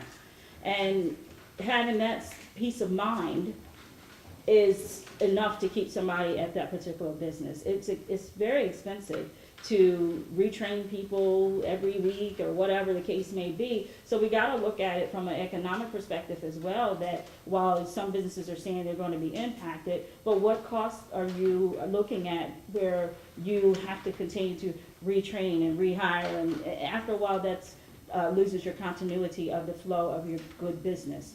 My concern also is that businesses right here in the city of Salisbury are requiring their employees to come to work sick and make food. I mean, no one wants food when somebody is sick. I mean, let's just keep it real. So that's one of many reasons that I supported it. Certainly people may think that, you know, there's changes that could be done to it. There's no perfect legislation, I'm gonna say that. So I believe that we can get the bill passed. I'm voting for the override, and making sure that if something is there to support the 700,000 Marylanders that are affected by this, no law right now. So the ability to help 700,000 Marylanders is important to me. And certainly there is room for improvement as we move forward, years to come. Senator, do you want to offer any comments on it? Yeah, mine was a no vote. I thought the bill got far too in the weeds. They tried to accommodate too many people in too many ways, and to me, it would have been much simpler to say, require people to have X number of days of paid leave, end of report, and then you have the flexibility. How would you respond to that? Pardon? The concept, what do you mean with the concept? The concept is giving leave to persons that are working, part-time workers, if your business is 15 or greater in size? Conceptually, would you be in favor? Well, I think most employers provide X number of leave days. I think people should have leave days, whether they use it for sick or personal, whatever. If you have 3 to 5 days. What about part-time employees? That's generally for full-time employees. What about part-time employees? Well, I think that needs to be according to how often they work. Because this got into the weeds with self-schedulers, then you had migrant workers coming in, and it began to get so complicated that one amendment then wound up impacting other businesses. And I had businesses that I was on the phone with who are headquarters somewhere else, who have a policy in another state, but then they have to, in all of their businesses, adjust their personnel policies and leave policies based on what's going to happen in all of those other states. And they were never even able to get heard how that was going to impact their businesses. So for everybody that may have been helped by it, I had businesses talking in my ear who were going to be hurt by it. And I have a son that's in business for himself, and people in business for themselves, to me, live, feast, or famine. If you're in construction, right now it's good, but you never know when it's going to go south because of the economy. And he has told me many, many times, I'd love to grow my business, Mom. I can't afford to be able to pay all the benefits. So I think it squelches the heart of small business, and small business being 15 to 30 employees. I was a no vote on the bill. I'm not against the concept of earned paid time off, whether it's part-time or not. It's when you qualify for it. I mean, I went to work, we had vacation time. It was a year before I could get that time. And I certainly understand that. And I hate to see people shuffling. And also the rules that were created in it, the bookkeeping problems and burden that was placed on the employees or employers to defend themselves, that they complied with the law was a no vote for me. Okay. We're going to move on to employment and economic development, creation of jobs. Recently, a study was done by MIT. They did a national study and they looked at Wicomico County. And they concluded that for a family of one to be in a mode of what's called a living wage, an adult of one had to earn $10.48 per hour. An adult with one child, $24.20 an hour. Current minimum wage is slightly more than $9 an hour. Certainly, jobs in this area, good paying jobs, certainly jobs that pay quote unquote living wage, is something that certainly we're in favor of. There's a Senate bill, 737. It provides tax incentives and opportunities for businesses to move into rural areas of Maryland. Familiar with that? Any action? How did you work on that? Just quickly, because we're running slow on time. Is that the manufacturing tax credit? Is it more jobs for Marylanders that? It's SB 737. Provides incentives and opportunities for businesses moving into local communities. Well, certainly we were supportive of that. I was supportive of that, I know. Okay. I don't go far out. We're in favor of that. That's, Yeah. okay. So, Go for it. I mean, it's a great idea. It's awesome to see the state of Maryland do something to incentivize businesses to relocate into Maryland and expand. But the thing is, for that bill to work to its full potential, the local governments have to match it. You know, you have a 3-tiered tax system depending on where you are, or at least a 2-tiered tax system. If you have one tier that's giving you an incentive, but the other one's doing nothing, you're not really moving ahead. I mean, we compete with Delaware and Virginia here on the eastern shore of Maryland.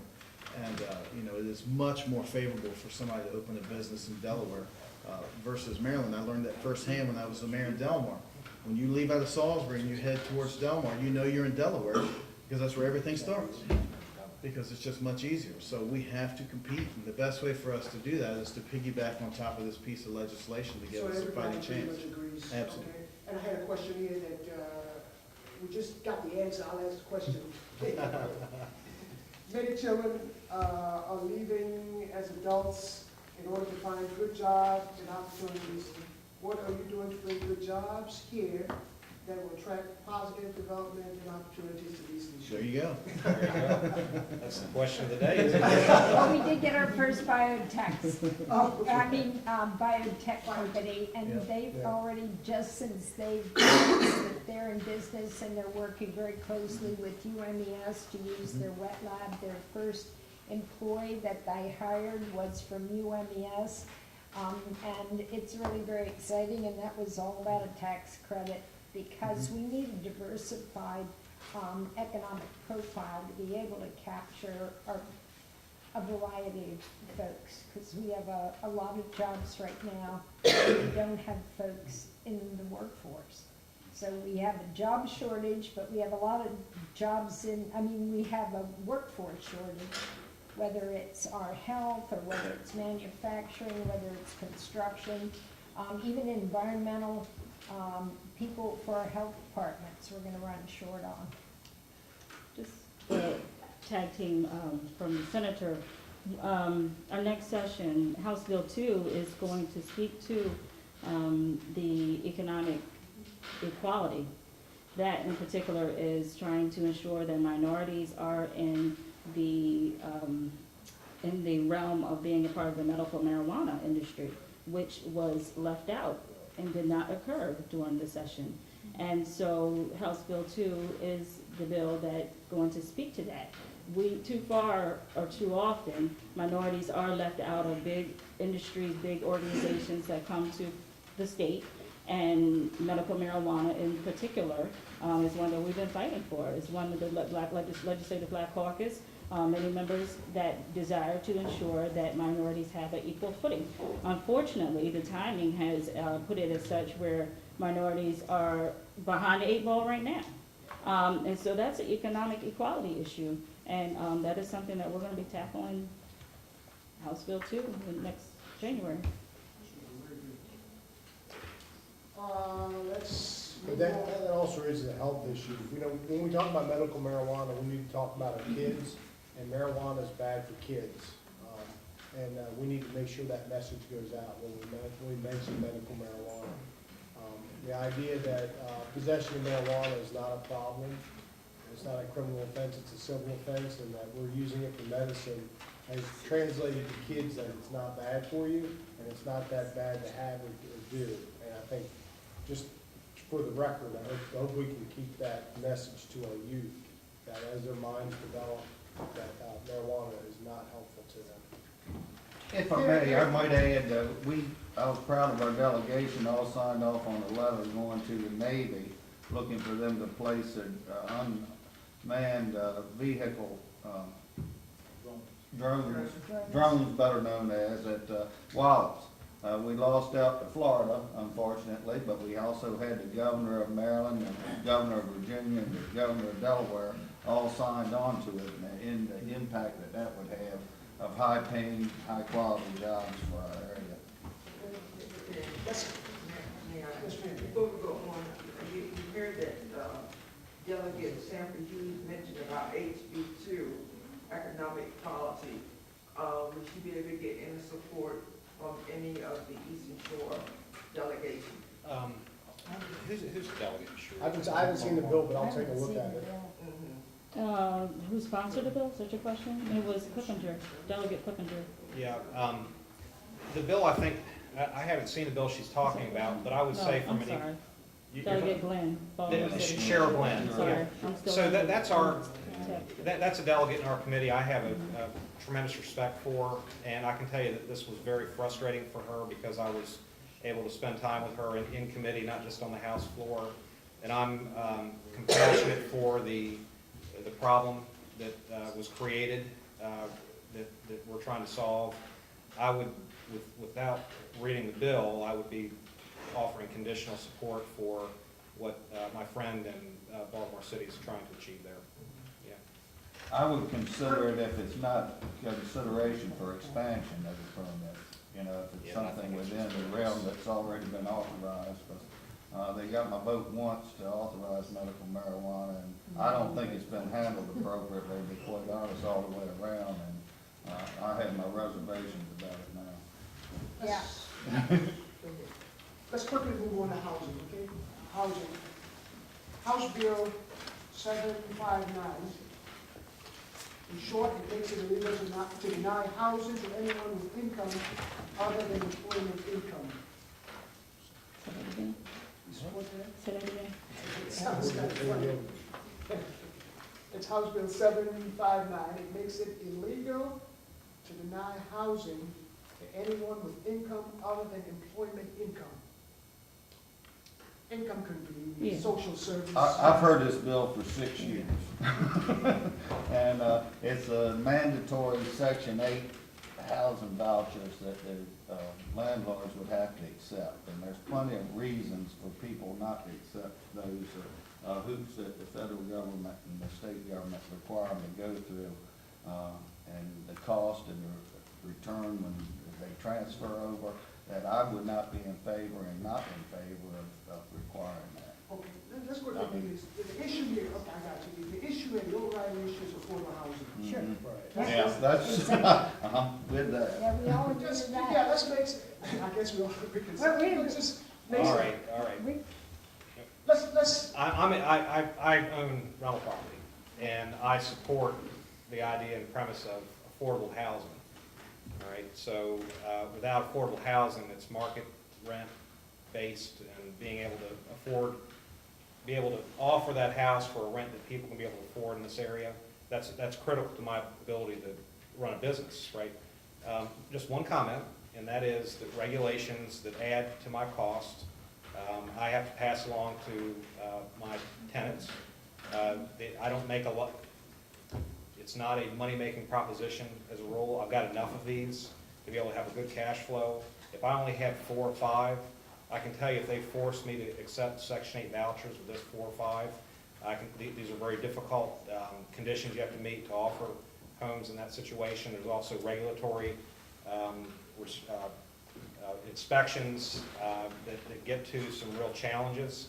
I'm just simply saying to you that affordable housing is a dynamic conversation that I have some personal involvement in and care a great deal about. And I just would caution the legislature, but also on a county and a city level, to not make it unaffordable, meaning I have to raise my rents in a way that the people living in my area can't afford living there. Any other comments? I might add that all the available housing vouchers are utilized. There's a waiting list. I think Baltimore City, there's about 5,000 or more on a waiting list for these vouchers. It's not that they're not being utilized. So there's available housing. I guess we all agree to the fact that affordable housing is critical and that we're going to work to do the best we can I to agree with make that. housing affordable. Yes. Because we're dealing with people who need affordable housing. So I completely support that. And we need affordable workforce households. Yeah, because a lot of our young couples starting out have a hard time getting established. If you're a teacher in many of our counties, I mean, a lot of people in our county in Dorchester come to Wicomico, a lot of folks go to other counties just to find affordable workforce housing.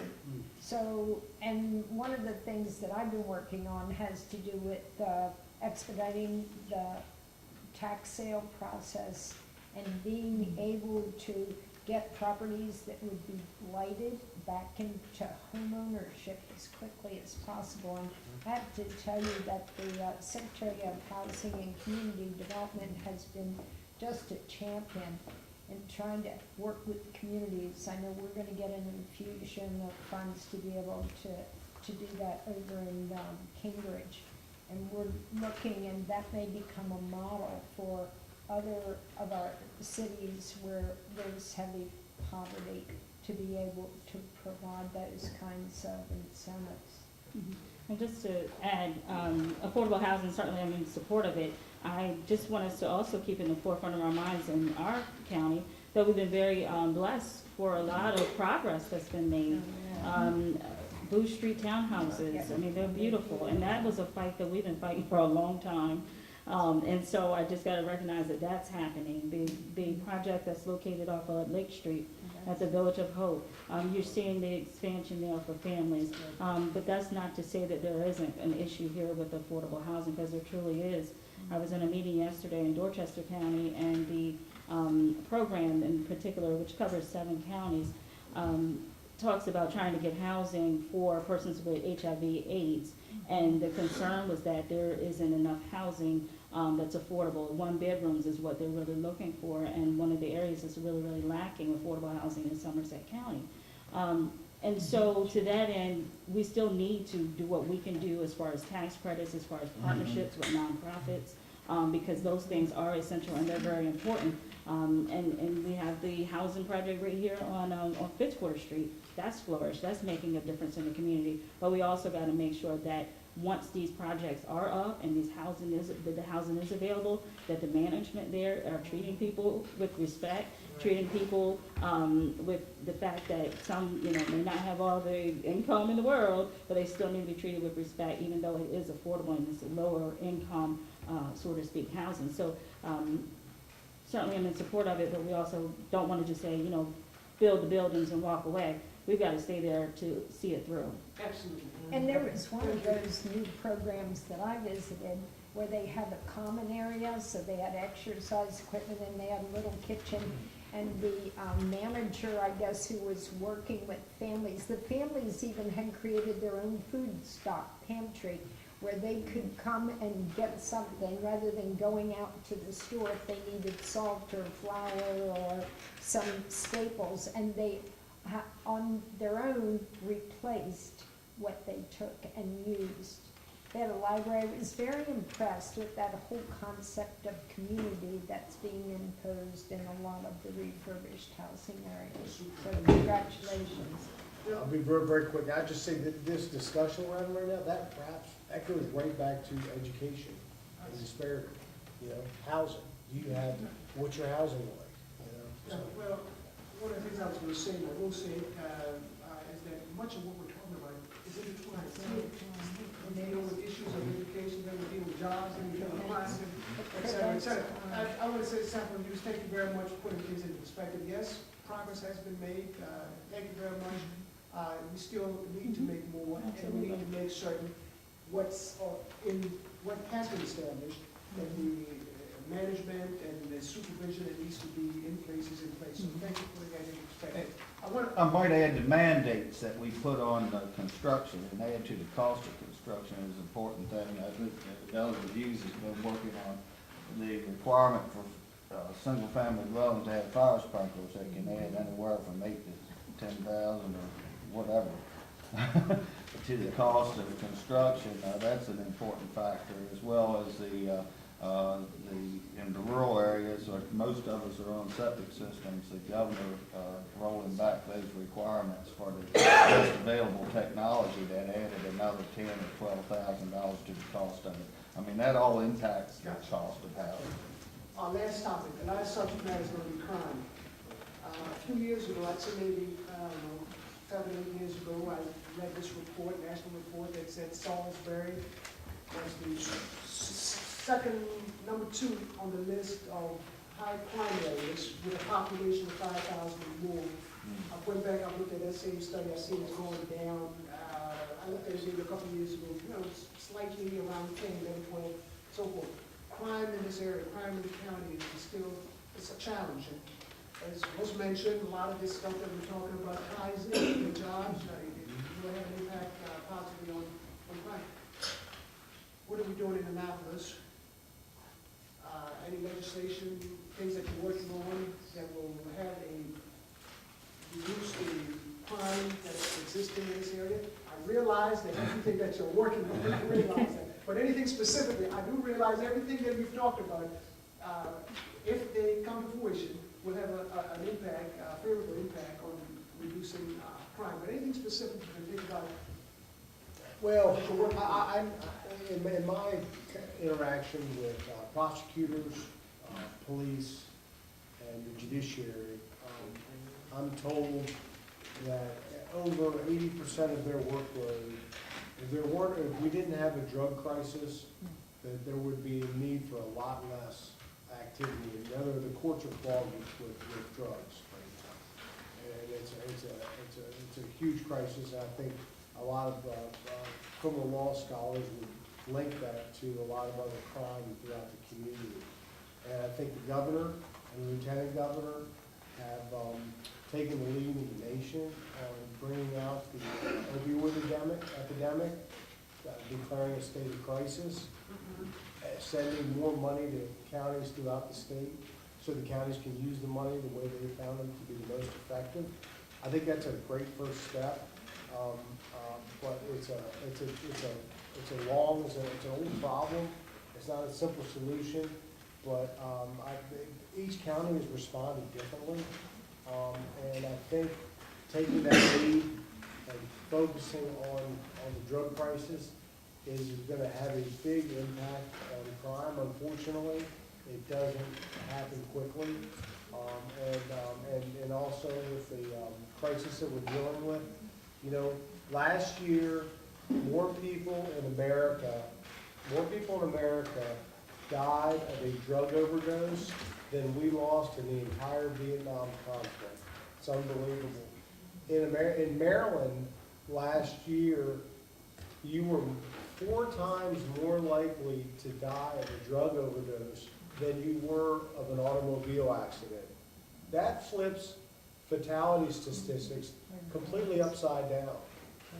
And it is an epidemic, and it is a crisis, and it is affecting all parts of our criminal justice system and our societies. It's ripping communities apart, and it's like nothing else it's like nothing we've dealt with before. We have generations of kids that are growing up in that world. Getting to the kids, I mean, stopping it at that age, educating them, having a system that's ready to treat someone. There are problems right now. If you treat someone with an overdose and give them Narcan, they walk away. If you take them to the hospital and they get treated, they leave the hospital and they're still addicted. And oftentimes, if you talk to the stores, they go right back to the drug. And a lot of times they don't have the money, so what do? They gotta go steal to get the money to go buy the drugs.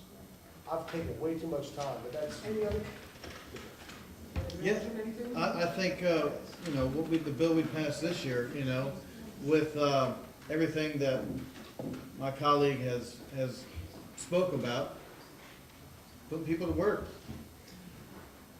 You know, if you put yourself to work and you're making a decent wage, you know, you have the ability to stand on your own. You may not have to resort to other issues. Any additional resources that will address crime coming into the area, policing, effective policing? Well, there'll be constant tweaks to the Justice Reinvestment Act that we all passed, and you know, so you know, it's. What will that do?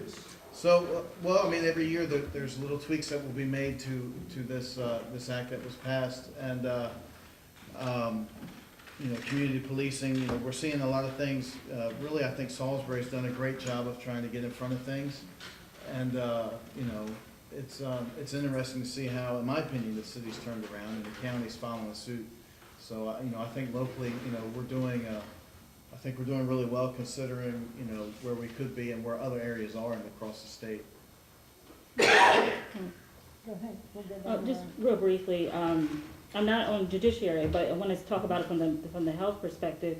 What we did pass was legislation to ensure that police officers are equipped with mental health training so they can know how to respond a little differently. There was a young child or adolescent, I should say, passed away in, I want to say it's Frederick County, and it was because of, unfortunately, law enforcement officer didn't know how to respond to the young man. He was having like a schizophrenia moment, you know, outbursts and things of that nature. So mental health in our committee has been very important to try to get that type of training. So those are tools in the tool belt of our law enforcement. The other thing, Delegate Anderton and I were working on, and it still needs work, is the fact that to address the recidivism, where there is a need for persons who are getting ready to be released to have a trade, to have this tool and what we were talking about was a wastewater treatment facility, getting them the skills. There's a model in North Carolina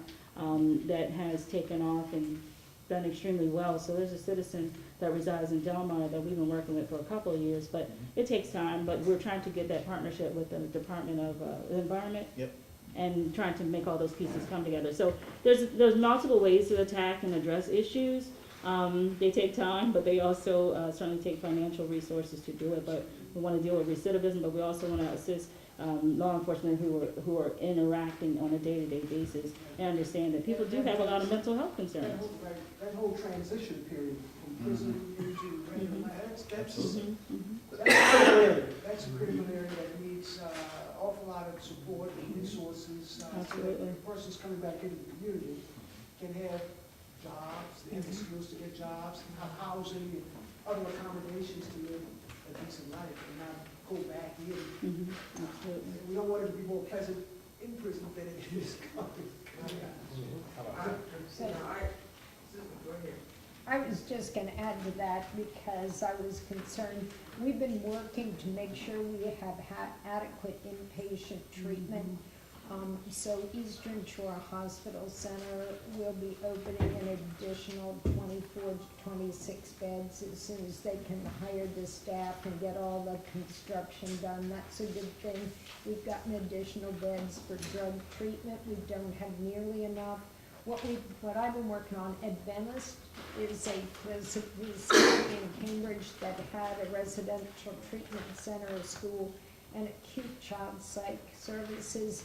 They closed, they came to Salisbury, but they haven't reestablished, so we are working to get another company to come in to provide those services because they were the only child psych services inpatient that we had on the whole shore. So that's another need. And then we need to figure out how we do a little bit longer term for a drug treatment. The other issue I've been playing with in my head is trying to figure out how we, with justice reinvestment and everything else that's going on, how do we determine what are the elements of an effective county criminal justice system? And that means everything from soup to nuts, from people who offend, come through the system, get back out of the system, getting what they need. And so I'll be talking with a number of folks about that and trying to figure out if the 2-gen program's able to fit into that as well. If I may add, we're fortunate that judicial officials we had with it. I've had the privilege of going to Judge Beckstead's drug court, not as a patient or for official purposes, but to witness and observe. And I've been involved in several of the graduations of her, and the accountability and the resources she makes available to those people that are part of that is outstanding. And I want to recognize that, and certainly Judge Mazzarella's work in community youth programs and all, and leading by example. I think it's outstanding. Okay, you got it. Yes, I have one or two things. I'm concerned about what's available in mental health in the Department of Corrections in the county. Do you all, does any funds come from the state to help with that? Because there's been a great concern, and I'm talking about the Eastern Shore. We want to make sure that Department of Corrections have mental health services available for those that are incarcerated. The other thing is the public defender's office. How much does the state give to the county for the public defenders? We're concerned about that. You may not give me an answer right now, but I want you to really think about that. Poor folks depend on public defenders. What's happening now is that a public defender will come to the courthouse, and at the courthouse is where he finds out, or she found out, how many people that they're going to defend that day. And it may be 9 or even more people, and they're just, the lawyer is just seeing the defendant for the first time, and the defendant is just seeing the lawyer for the first time. So you know there's no justice in that. Whatever funding is going on for the public defender's office now, on Wicomico County, and I believe for the rest of the Eastern Shore, is not enough. It's not enough. They're overworked, and the possibility of underpaid. It's just not enough of them. And I would like for you all to, or we would like for you all to look at and see how much funding that you all are giving to that, because poor folks depend on that. And if they can't get good service and whatever, then the justice system is just not working for them. So we would like for you to really take a look at that and really see, really investigate and see what's available and how it can be made better, for poor folks. I have a quick question, because we've got pro bono, and then you've got the public defender. We don't have pro bono that I know of here. Yeah, that came up. I know Okay. Tarver County Yeah, has, Mitchell. and I don't know about Dorchester, but as far as I know,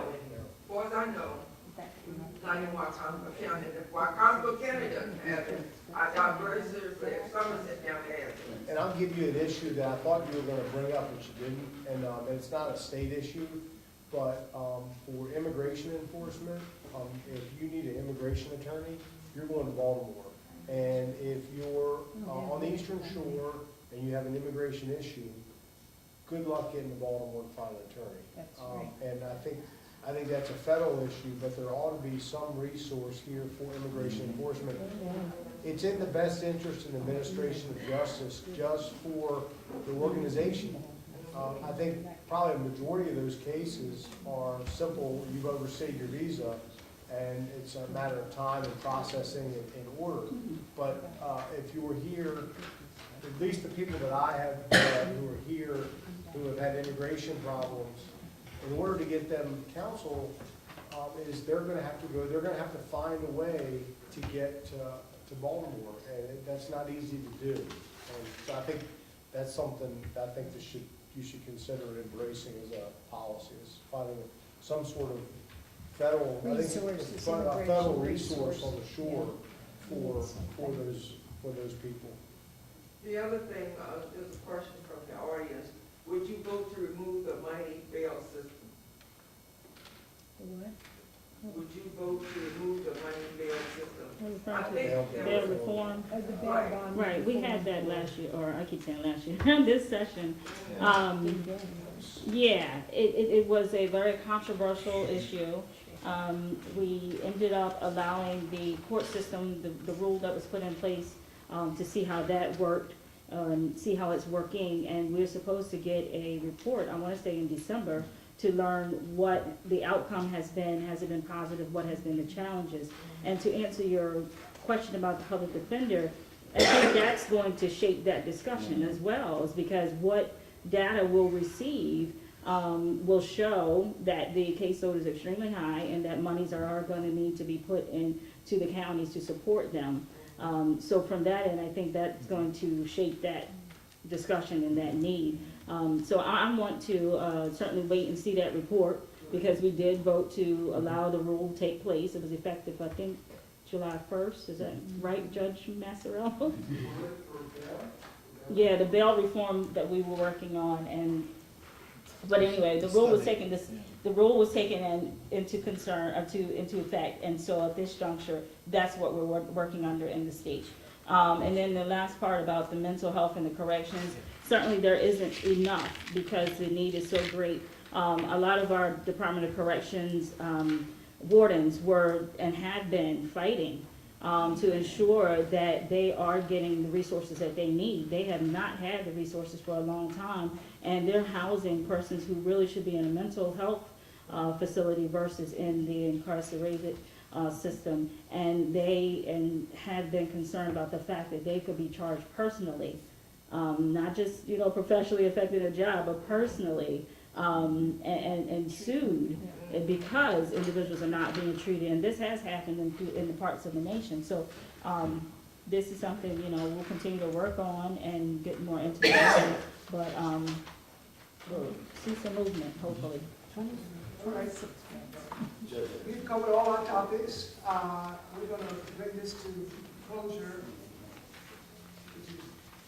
I was gonna just say that the report did come out, I was reviewing that report, and first of all, recognizance is up, since there was some guidance about the bail reform from the judiciary. So first of all, recogs were up, bails were down, hold without bails were down, and that seemed to be statewide.